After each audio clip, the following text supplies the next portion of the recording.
very fresh good morning to all of you. Beta, this is your business class.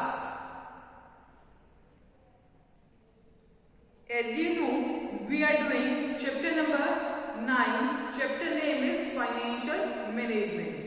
In our previous video, I have told you about the financial planning in advance about the money is called as financial planning. Clear? Today our topic will be capital structure. Today's our topic is capital structure. I will be telling you about the capital structure and one of the term which is financial leverage and question or numerical on it. Clear? So let's start at today's class. Today is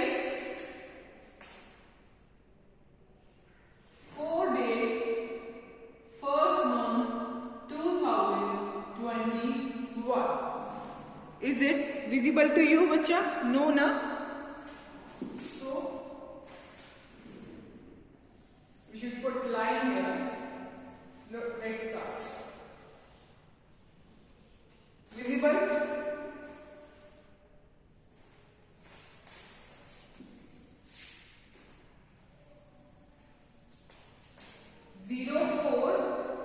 Four date 1st month 2021. On which day? Thursday. Which chapter we are doing? Chapter number 9. Chapter name is Financial Management.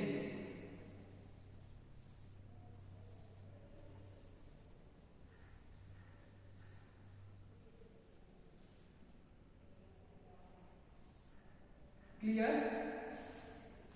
In our previous video, I have discussed with you about financial planning, and in today's class, I will be telling you about the topic named as capital structure. Capital structure. अब आपको पता होना चाहिए capital structure का क्या meaning है। अब आपको बच्चा पता है कि हमारे कितने सोर्स होते हैं फंड रेज करने के लिए। There are 2 sources of raising funds, owners fund और borrowed fund. Clear? Owners fund means हमारा खुद का फंड, ठीक है, और बोरोड फंड जो हम बाहर से लेते हैं। क्लियर? तो capital structure means proportion. Capital structure means the proportion of debt and equity. Capital structure means proportion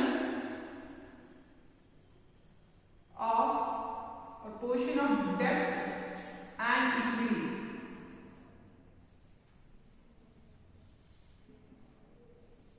Capital structure means proportion of debt and equity used for financing the operation of business.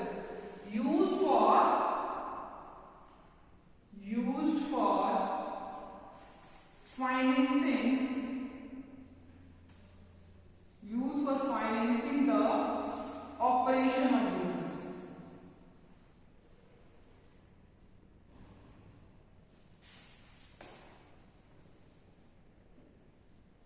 Capital structure की definition. अब capital structure का formula क्या होगा? Debt divide by equity. 2 sources होते हैं fund raise करने के, debt equity. Equity होता है ऑनर्स फंड, ठीक है, और डेट मतलब बोरो कर रहे हैं जब हम बाहर से लेंगे। अब कैपिटल स्ट्रक्चर की definition means it means proportion of debt and equity used किस लिए? For financing the operation of business. ठीक है, बिजनेस के लिए हमें क्या चाहिए? डेट भी चाहिए और इक्विटी भी चाहिए।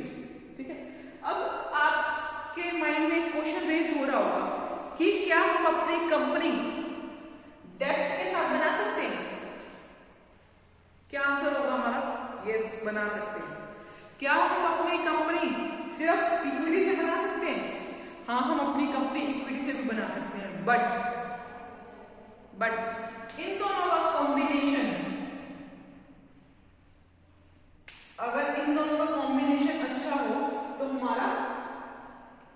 क्या कहलाएगा? Capital structure. कंपनी का कैपिटल स्ट्रक्चर अच्छा होगा। तो हमें इनका ऐसा कॉम्बिनेशन बनाना है, डेब्ट और इक्विटी का। हमें डेब्ट और इक्विटी का क्या बनाना है? अच्छा कॉम्बिनेशन बनाना है। क्लियर?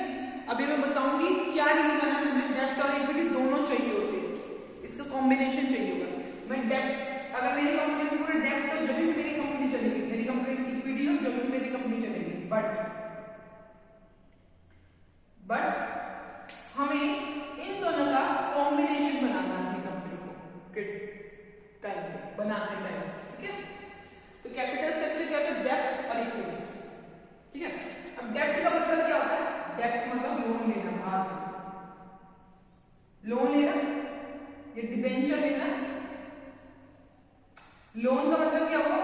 लोन का लेना, लोन फ्रॉम फाइनेंशियल इंस्टीट्यूशन या लोन फ्रॉम कमर्शियल बैंक और डिबेंचर, ये डेब्ट में आ जाता है। इक्विटी में ऑनर्स फंड, ऑनर्स का फंड होता है। शेयर में प्रेफरेंस शेयर और इक्विटी शेयर होता है, इक्विटी शेयर आते हैं। ठीक है? ऑनर्स। क्लियर हो? अब देखो, अगर दो चीजें हैं ये, तो डेब्ट के बारे में बताऊं। जो डेब्ट होता है वो जो होता है वो रिस्की होता है। जो डेब्ट होता है वो रिस्की होता है, बट ये चीप सोर्स होती है। डेब्ट की क्या होती है? डेब्ट अगर हम बाहर से उधार लेंगे तो वो चीपर पड़ता है as compare to owners fund. Clear? अब देखो, ये देखो, equity share not risky. Equity share risky नहीं होता था, ये चीपर था, ये कॉस्टली होता है। तो हमें ऐसा कॉम्बिनेशन बनाना है कि मेरा बेस्ट कैपिटल स्ट्रक्चर हो मेरी कंपनी का। यहां तक देख लीजिए, इसके बाद मैं आपको आगे वाली टर्म समझाती हूँ।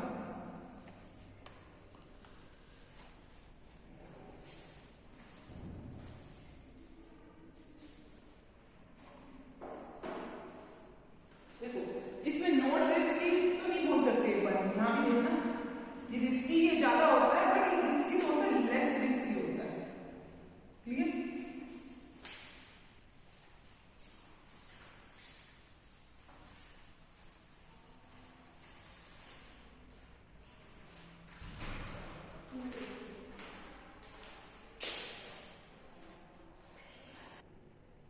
अब आपको समझ आया कि कैपिटल स्ट्रक्चर क्या होता है? प्रपोर्शन ऑफ डेब्ट ऑफ इक्विटी। अब विच कैपिटल स्ट्रक्चर इज बेस्ट? कौन सा कैपिटल स्ट्रक्चर बेस्ट होता है? ये डिफिकल्ट है डिफाइन करना कि कौन सा स्ट्रक्चर बेस्ट है। ठीक है? अब ये मैंने बताया डेब्ट रिस्की होती है और इक्विटी लेस रिस्की होती है। अब आपको बताना मुझे डेब्ट रिस्की क्यों होती है? क्योंकि डेब्ट इस वजह से रिस्की होते हैं। क्यों रिस्की होते हैं? क्योंकि इसमें मुझे रेगुलर इंटरेस्ट पेमेंट देना होता है। क्या देना होता है? रेगुलर इंटरेस्ट पेमेंट देना होता है। इस वजह से ये रिस्की होते हैं। ये समझ आया कि रिस्की क्यों होते हैं? क्योंकि मुझे इसमें रेगुलर इंटरेस्ट पेमेंट देना होता है। अगर हम पेमेंट नहीं देंगे, अगर मैंने रेगुलर पेमेंट नहीं दी, वो मेरी क्लेम कर सकते हैं, मेरी एसेट्स। ओके? क्लियर?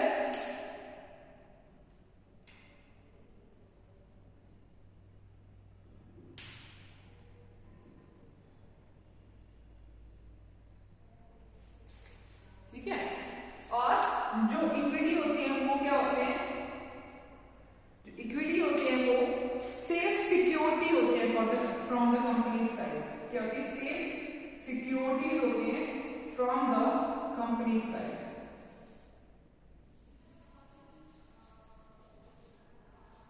ठीक है?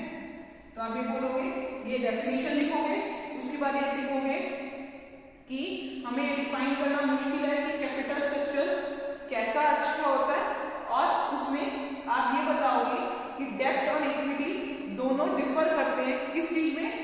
कॉस्ट में और रिस्क में, दोनों डिफर करते हैं अलग अलग। इसकी रिस्की है ये और ये चीपर है, ये लेस रिस्की और ये कॉस्ट है। इसके रीजन भी बता दिए मैंने क्यों है। ठीक है? इसके बाद अब आपको पता होना चाहिए कि हमारा बेस्ट कैपिटल स्ट्रक्चर क्या होता है।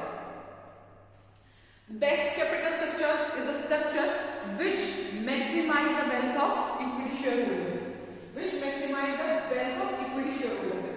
अब हम राइट डाउन करते हैं.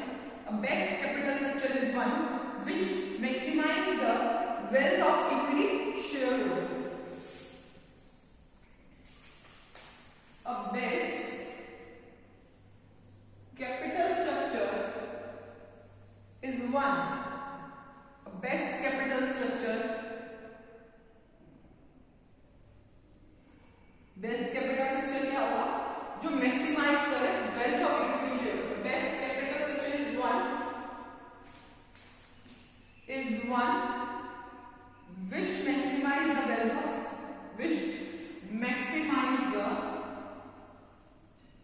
which maximize the wealth of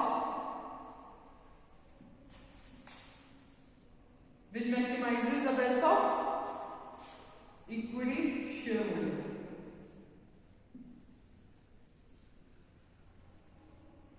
यहाँ तक क्लियर हो बच्चों? बेस्ट कैपिटल स्ट्रक्चर क्या होगा? जो मैक्सिमाइज करेगा wealth of equity shareholder. Clear? वो क्या कहलाएगा? Best capital structure. क्लियर? अब हम अपना कैपिटल स्ट्रक्चर को सेट करने के लिए एक टर्म यूज करते हैं, फाइनेंशियल लेवरेज. लिखेंगे to set a capital structure. To set up capital structure, firm uses the term financial leverage. To set up capital structure, company uses financial leverage. Company क्या use करती है? Company uses financial leverage. Financial leverage use करती है. अब आपको financial leverage क्या होता है वो बताओ. So let's come to our topic, which is financial leverage. Financial leverage का मतलब होता है कितने डेप्ट हैं. फाइनेंशियल लेवरेज का मतलब क्या होता है? फाइनेंशियल लेवरेज का मतलब होता है हमारी ऑल ओवर कैपिटल में कितना डेप्ट है. फाइनेंशियल लेवरेज मींस डेप्ट, कितना डेप्ट है हमारे ऑल ओवर कैपिटल में. नीचे वाली जो कैपिटल है ऑल ओवर कैपिटल है. यहां समझ आया कितना डेप्थ है हमारे ऑल ओवर कैपिटल में. ठीक है, तो यहां डेप्थ लिखोगे और यहां इक्विटी लिखोगे.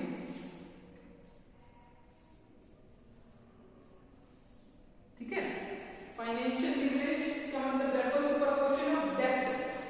इसको क्या लिखोगे? Financial leverage means proportion of डेप्ट. कितना प्रपोर्शन है डेप्ट का? प्रपोर्शन ऑफ डेप्ट इन इक्विटी का मतलब in overall capital. All over capital में कितना डेप्ट है. ठीक है, प्रपोर्शन ऑफ डेप्ट in all over capital. All over capital में हमारा डेप्ट कितना है. अब देखो, अब जितना हमारा डेप्ट ज्यादा होगा, यहां देखते हैं, जितना हमारा डेप्ट ज्यादा होगा उतनी हमारी इक्विटी शेयर होल्डर की वेल्थ बढ़ेगी. अब सोचोगे कि डेट से मेरे इक्विटी शेयर होल्डर की वेल्थ कैसे बढ़ेगी, ये समझना जरूरी है. इसी पे न्यूमेरिकल आएगा. यहां तक करो, फिर मैं आपको इसको समझा दूंगा.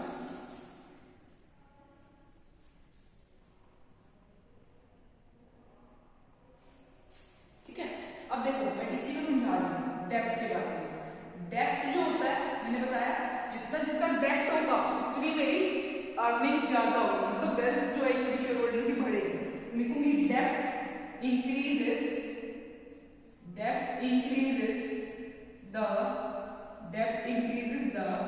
अर्निंग. डेप्ट क्या इंक्रीज करता है? Increases the earning because it is cheaper source of finance. डेप्ट इंक्रीज अर्निंग क्यों करता है? बिकॉज अभी मैंने बताया, because it is cheaper source of finance. Because it is cheaper source of finance. यहां तक क्लियर हो? डेट जो है वो क्या करता है? अर्निंग इंक्रीज करता है. मतलब हमारे financial leverage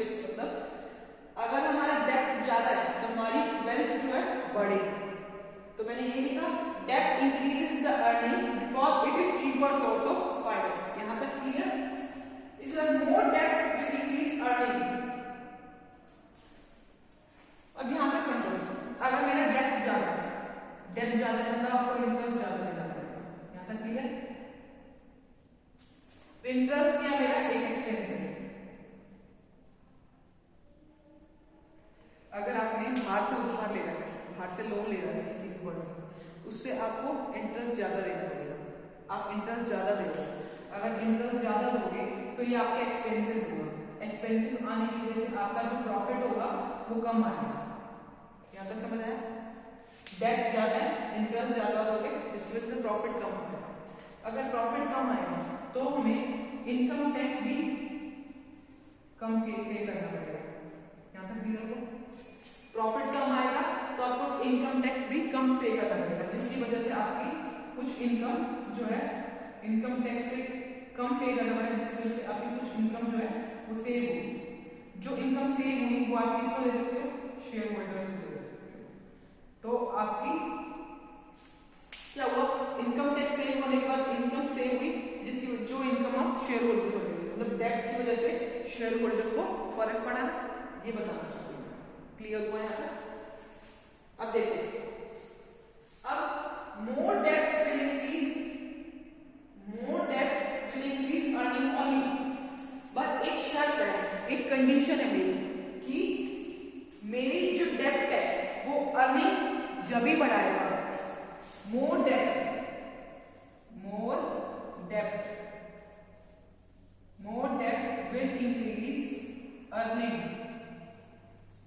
will increase earning, हमारा जो डेट ज्यादा है will increase earning only if, एक कंडीशन है, only if our rate of return, rate of investment is more than, rate of investment is more than rate of interest. Rate of investment अगर मेरा ज्यादा होगा rate of interest, जैसे देखो rate of investment जो होगा मेरा, रेट ऑफ इन्वेस्टमेंट जो मुझे मिल रहा है, इन्वेस्टमेंट करने का जो रेट मिल रहा है वो ज्यादा होना चाहिए, किससे? रेट ऑफ इंटरेस्ट से। देखो जैसे कि मुझे इंटरेस्ट देना है 10% और मेरे इन्वेस्टमेंट से मुझे रेट ऑफ अर्निंग मिल रही है 15%, मतलब 5% हमें इनको इंटरेस्ट देने के बाद भी मेरे पास 5% बच रहा है। ये कंडीशन में मुझे क्या करना चाहिए? डेट इशू करना चाहिए। यहां तक क्लियर हुआ? समझ आया बच्चा? इस कंडीशन में मुझे क्या करना चाहिए? डेट इशू करना चाहिए। अब देखो अगर मेरा रेट ऑफ इंटरेस्ट ज्यादा है, मुझे इंटरेस्ट ज्यादा देना है और रेट ऑफ इन्वेस्टमेंट मेरी कम है, रेट ऑफ इन्वेस्टमेंट जो है मेरी कम है बट रेट ऑफ इंटरेस्ट ज्यादा है। क्लियर? रेट ऑफ इंटरेस्ट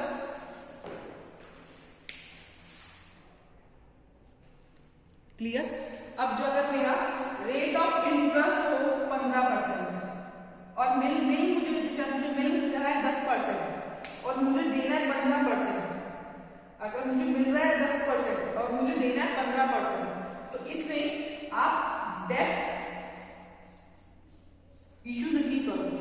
इस कंडीशन में, किस कंडीशन में डेट इशू करोगे? जब आपके पास rate of interest, rate of investment ज्यादा है as compare to rate of interest. ठीक है?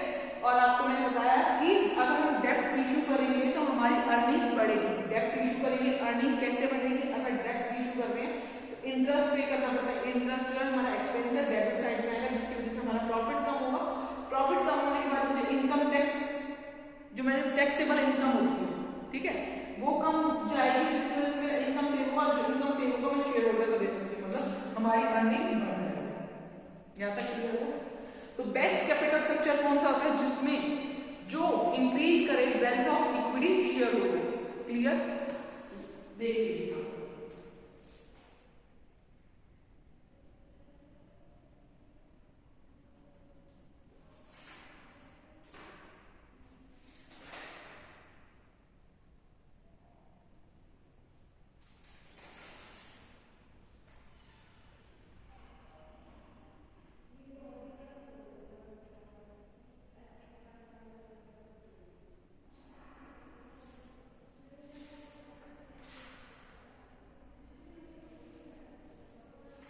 Now, I will be telling you about one question.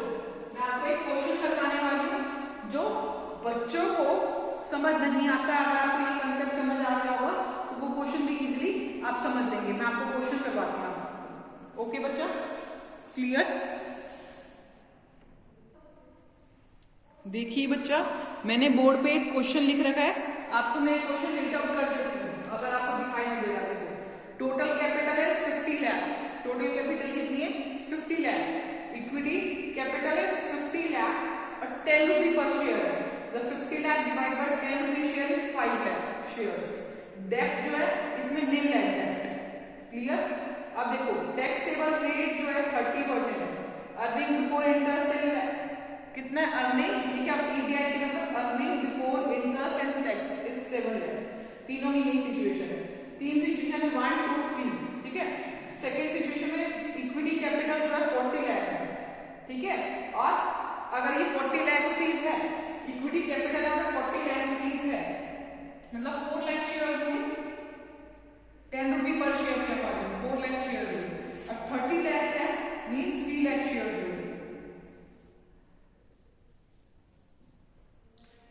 अगर हमारी इक्विटी कैपिटल 40 लाख 10 रुपी पर शेयर है, 4 लाख शेयर्स, 30 लाख है तो 3 लाख पर शेयर। अब देखो, अब सेकंड सिचुएशन में, फर्स्ट सिचुएशन में डेप्ट जो है नील है, अब सेकंड सिचुएशन में जो होंगे डेप्ट कितने होंगे, देखो 50 लाख कैपिटल है जिसमें से 10 लाख है, 40 लाख है इक्विटी कैपिटल, और डेप्ट कितने हो गए 50 में से अगर 40 लाख करेंगे तो 10 लाख क्या हो गए डेप्ट हो गए।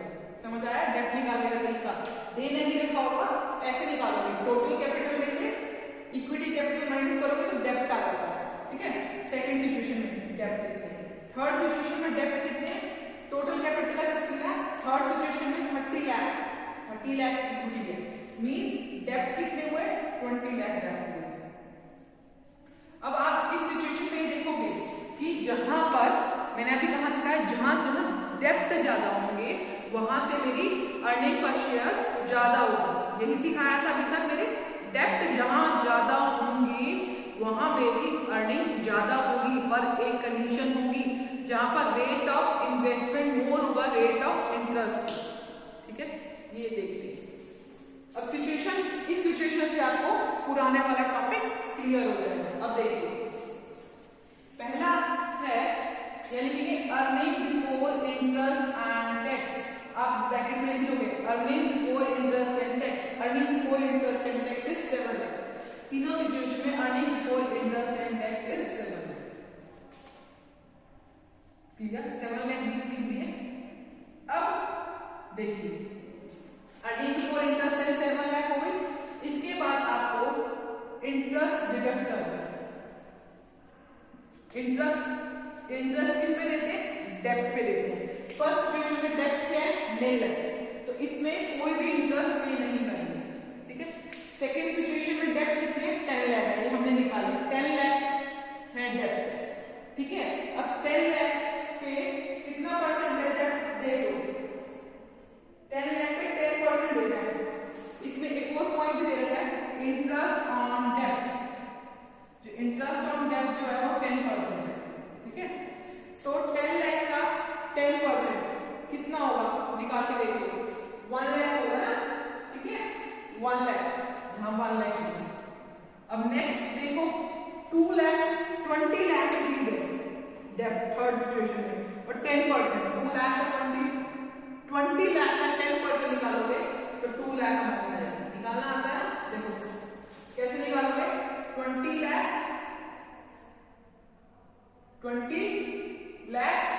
Multiplied by 10%, okay? कितनी आई 1 2 3 4 5, 1 2 3 4 5, कितनी आई 2 लाख ऐसे ही बन लेंगे। अब ये क्या है, अर्निंग बिफोर टैक्स आ गई। अर्निंग बिफोर टैक्स कितनी आई, यहाँ 7 लाख आई, यहाँ 6 लाख आई, और यहाँ 7 में 2 गए मींस 5 लाख आई, ठीक है? अब हम यहाँ क्या माइनस करने वाले हैं, टैक्स माइनस करने वाले हैं, ठीक है? अब टैक्स देख लो कितना परसेंट दे रहा है, टैक्स इज 30%, और 7 लाख का 30% निकालेंगे आएगा 1,10,000, ठीक है? माइनस करके देखो कितना होता है, 9 6 में से 2 4